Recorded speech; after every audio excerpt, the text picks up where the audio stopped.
স্বামীর মাথা গরম, জীবনে কেউরে ভিক্ষা দেই না, তো গালাগালি শুরু করছে।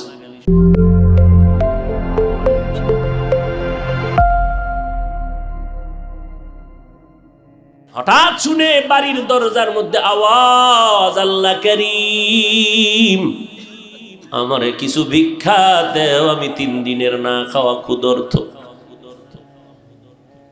স্ত্রী ডাক দিয়া কয়, স্বামী আমার একটু রেস্টে পড়ে যাও, ভিক্ষুকের বিদায় দাও, লোকটা অসহায়। স্বামীর মাথা গরম, জীবনে কেউরে ভিক্ষা দেই না, সময় নাই, যখন তখন মনে চায় দরজায় দাঁড়াইছে, কত বড় বেয়াদব, গালাগালি শুরু করছে। স্ত্রী কয়, স্বামী তুমি যে বাড়ি লেখা দিবা তা না, হালকা পাতলা কিছু দিয়ে দিলেই তো হয়ে যায়, গালি দাও কেন? আমার আব্বা জানের দেখি নাই যে জীবনে কারোরে গালি দিছে এবং কটু কথা বলছে, এবং জীবনে আমার বাবাই কোনো ভিক্ষুকেরে খালি ফিরায় নাই। আমি তার সন্তান, আমার কষ্ট লাগে ভিক্ষুকেরে খালি ফিরাইয়া দিতে। স্বামী বেচারা দুর্ব্যবহার করে, কয়, এই বিবি, মন চাইলে তুই যাইয়া দিয়ে দে, আমার সামনে আর এই বিষয়ে কথা বলবি না। স্ত্রী বলে, আমি তো পর্দাওয়ালা ঘরের নারী, আমি তো বেগানার সামনে যেতে পারি না, জাহান্নামের ভয়। ও স্বামী তুমি যাও। স্বামী বেচারা এতটা রাগ হয়ে গেল, রাগ হইয়া দরজা খুইলা ভিক্ষুকেরে এমন ধমকার গালি, এত বড় বেয়াদব, লজ্জা শরম নাই রে বেহায়া, যখন তখন দরজায় দাঁড়াইছো, চোখের আড়াল হয়ে যাবি 1 সেকেন্ডে, যেন আর দেখি না। মাওলার বড় মুসিবত চাপায় দিলে আমার আল্লাহ। কারণ অন্যায় করতে করতে সীমা লঙ্ঘন যখন করবে, গজব আসমান থেকে জমিনে নেমে আসবে মরার আগেই। আল্লাহর বান্দা যখন বকা দিয়া ভিক্ষুকের তাড়ায় দিল, তারাইয়া দরজাটারে জোরে বাড়ি মেরে আটকায় দিছে। ভিক্ষুকটা রাস্তা দিয়া যায় আর চোখের পানি ছেড়ে কান্না করে, আর আসমানের দিকে তাকায়, কয়, আসমানের মালিক,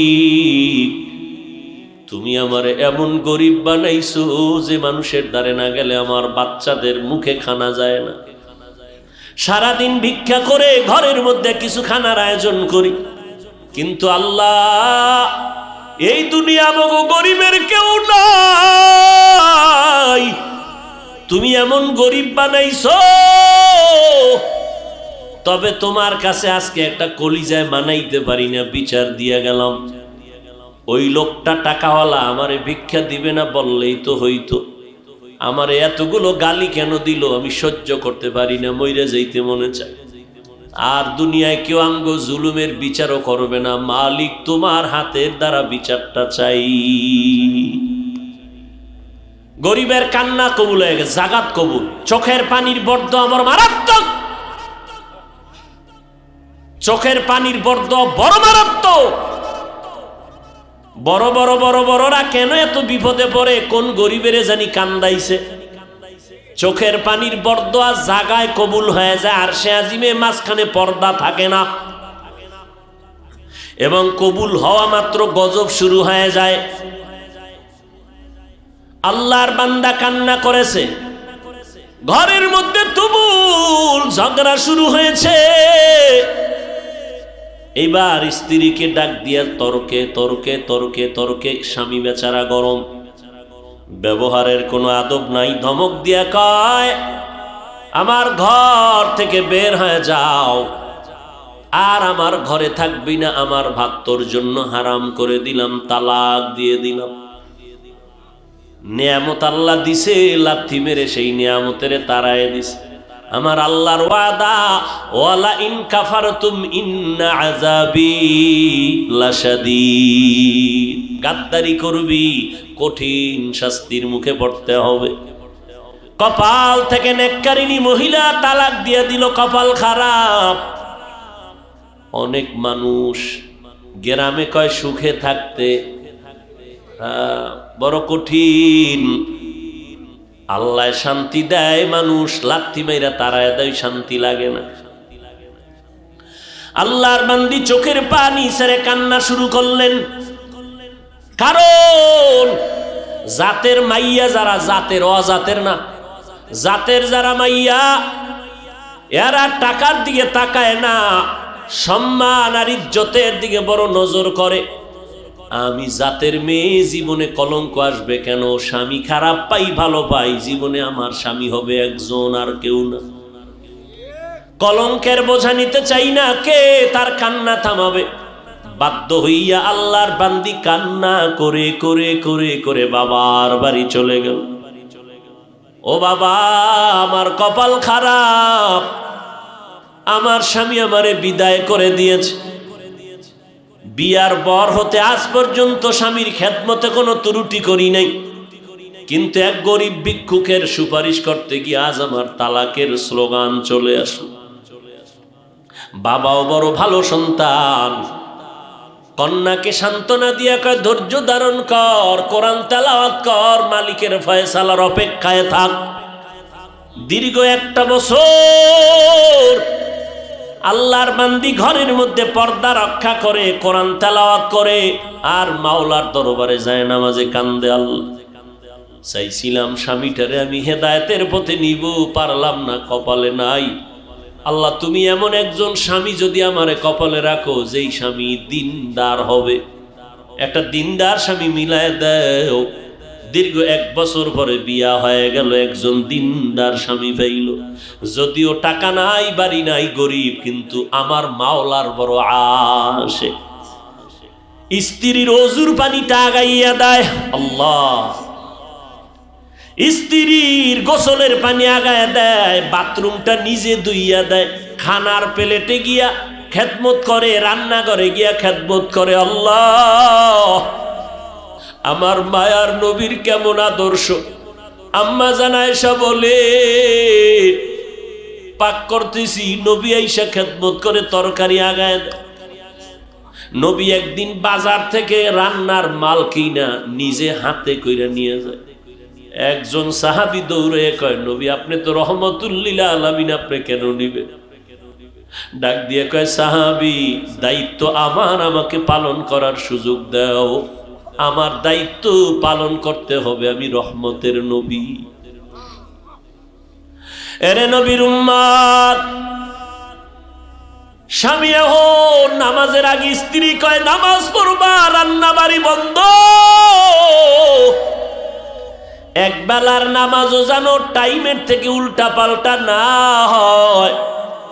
নামাজ পড়বা, এরপরে রান্না হলে হলো, না হলে নাই। খাইয়া দেয়া বড় শান্তিতে, মরিচ দিয়ে খাইয়াও বড় কলিজায় শান্তি। এবার আমার মাওলা কিছু আপন বান্দাদেরকেও মহাপরীক্ষায় ফালায়। এবার আল্লাহর পরীক্ষা শুরু হয়ে গেল। একদিনের ঘটনা, হঠাৎ দুপুরবেলা খানা খাইয়া স্বামী আর স্ত্রী রেস্টে যাবে, কথাবার্তা বলতেছে নির্জন ছোট ঘরের মধ্যে। আল্লাহর পরীক্ষা, দরজার সামনে আওয়াজ, একজন ভিক্ষুক ডাক দিছি, আমি ভিক্ষার জন্য আসছি, আমারে একটু ভিক্ষা দাও, আমি বড় ক্ষুধার্ত। আল্লাহর বান্দি চিন্তায় পড়ে গেল, সেই আগের পরীক্ষা না জানি শুরু হয়ে গেছে। আল্লাহর বান্দি এবার স্বামীকে বলবে দূরের কথা, স্বামী লাফ দিয়ে উইঠা কয়, বিবি, এমন একটা টাইমে ভিক্ষুক আমার দরজায় দাঁড়াইছে, খানার টাইম, ভিক্ষা দিব পরের কথা, দেখো কিছু খানা দেওয়া যায়নি। ওই নিমক হারাম টাকাওয়ালারা গরিবের লাথি মারতে চিন্তাও করে না। অথচ মদিনার নবী বলেন, গরিবেরা ধনী লোকের 500 বছর আগে জান্নাতে চলে যাবে। আল্লাহর বান্দা বলে, বিবি দেখো। এবার স্বামী বেচারা দরজা খুলে দেখে ভিক্ষুক, বৃদ্ধ মানুষ, হাঁটতে বড় কষ্ট হয়। বলে, আসেন, খাইছেন নি? কয়, খাই নেই। ঘরের দরজা খুইলা সামনে বসাইছেন একটা পাটির মধ্যে। ঘরে গেলেন, বিবি তাড়াতাড়ি কিছু দাও খানার জন্য। খানা দানা তেমন নাই, যা কিছু আছে দিয়া তরকারি দিয়ে খানা দিল। আল্লাহর বান্দা খানা দিলেন। ভিক্ষুক ঘরের সামনে বসে বসে খানা খায়। হঠাৎ ঘরের মধ্যে আল্লাহর বান্দির নজর একটা পড়ে গেল ওই ভিক্ষুকের চেহারার মধ্যে। আল্লাহর বান্দি মহিলা ভিক্ষুকের চেহারায় অনিচ্ছায় নজর পড়ার পরে কেমন যেন শরীরের মধ্যে একটা কম্পন শুরু হয়ে গেল। মহিলা ঘরের মধ্যে গিয়া বালিশ চোখের সামনে নিয়ে কাপড় দিয়া চেপে কান্না করে। স্বামী ডাক দিয়া কয়, বিবি তুমি কেন কান্না করো? বলে আল্লাহর কুদরত দেখে কান্না করি। বলে কি আল্লাহর কুদরত? বলে ও স্বামী তুমি জানো না যেই ভিক্ষুকটারে তুমি খানা দিয়েছো ওই ভিক্ষুকটার চেহারায় আমার নজর পড়েছে। আমার মনে সন্দেহ জাগতেছে যেই লোকটা সামনের দরজায় বসা ভিক্ষার থালা নিয়ে আসছে আমার কেনই যেন মনে হয় আমার আগের স্বামীর চেহারার মতো দেখা যায়। এবার স্বামী বেচারা চোখের পানি ছেড়ে কান্না করে, বিবি গোপন রাখতে চাইছিলাম, বলতে চাইছিলাম না, যেহেতু তুমি ধরেই ফেলেছো শুনে নাও, মাওলা কিন্তু সীমা লঙ্ঘন পছন্দ করেন না। তোমার মতো একটা নেককারিনী বিবি পাইয়া ওই স্বামী তোমার ঠিক আছে, তোমার মতো বিবি পাইয়া শুকর আদায় করে নাই, গাদ্দারি করেছে, জুলুম করেছে, আল্লাহ বেজার হয়েছে। বলো বিবি তোমার ওই স্বামীর সাথে দূরত্ব কেন হয়েছিল? বলে একটা ভিক্ষুকের ভিক্ষাকে কেন্দ্র করিয়া আমার স্বামী গালাগালি করেছে, ভিক্ষা দেয় না, আমার আল্লাহ বেজার, তালাক দিয়েছে। আল্লাহর বান্দা ডেকে বলে, স্বামী বিবি আমার মাওলা যে কেমন দয়াময় মালিক, আমার আল্লাহ কেমন দয়াময়, কেমন রহমান, আমার আল্লাহ বড় দয়াশীল, আমার আল্লাহর মতো দয়াময় কেউ নাই। ওই স্বামীর ঘরে তুমি যেদিন ছিলা ভিক্ষুক গিয়া ভিক্ষা চাইছিল তোমার স্বামী কি ব্যবহার করেছিল? বলে ও স্বামী আমার ওই পুরুষটা চূড়ান্ত গালাগালি করে ভিক্ষুকের কাঁদাইছে। এবার ডাক দিয়ে কয়, বিবি ওই দিন ভিক্ষুক ভিক্ষা চাইছিল, কিছু দিয়ে দিলেই তো হয়ে যেত, কিন্তু গাদ্দারি করার কারণে ভিক্ষুক এমন কান্না দিছে, আল্লাহ তাআলা ওই ভিক্ষুকের শুধু এখন ভিক্ষাই দেয় না, ভিক্ষা দেওয়ার আসল মালিকটা পর্যন্ত ভিক্ষুকের মাওলায় হাদিয়া দিছে।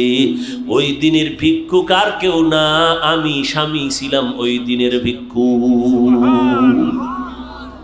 আমি আমার মালিকের কাছে কান্না করার কারণে আজ আমারে আল্লাহ শুধু ভিক্ষাই দেয় নাই, আল্লাহ তাআলা ভিক্ষা দেওয়ার পুঁজি বড় মুক্তার দানা তোমাকে আল্লাহ আমারে হাদিয়া দিয়েছে। শুকরে নেমাত নেমাত আফজু কুনাত, কুফরে নেমাত আজকাফত বিরু কুনাত, হামদুলাকা শুকরে লাকায়া জুলমিনান, হাজিরিয়া নাজরি বরহালে মা। এর যুবক, বুড়া হওয়ার আগে যৌবনটারে বড় নেয়ামত মনে করিয়া কদর কর। বয়স হওয়ার আগেই তোর যৌবনটারে গুনাহ করিয়া নষ্ট করিস না রে বাবা। পায়ে হাত রেখে বলি, কয়দিন আর বাঁচবি? এই চিত্রাং নামের মহামারীতে যুবক মরিয়া গেল, গাছ পড়লো ঘরের উপরে, যুবকও মারা গেল, স্ত্রীও মারা গেল, কন্যাও মারা গেল। কয়দিন আর বাঁচবি রে যুবক? আজকে থেকে তওবা কর, আমার আল্লাহ শক্তি দিছে, শক্তিটারে দিনের কাজে লাগাও। আমি বলি না তুমি মাদ্রাসায় আসো, টুপি পরো, পাগড়ি পরো, আমগো মতো হুজুর হয়ে যাও, না, একবারও না। স্কুলে পড়ো আলহামদুলিল্লাহ, কলেজে পড়ো আলহামদুলিল্লাহ, চাকরি করো, ব্যবসা করো আলহামদুলিল্লাহ। তবে আমার মাওলার সাথে এতদিন যে গুনাহ করছো, আমার মাওলার থেকে দূরে সরছো, গাদ্দারি করছো, গুনাহ কইরা কইরা নেয়ামতের ঘুমটাকে নষ্ট করে, চেহারা নষ্ট করে ফেলছো।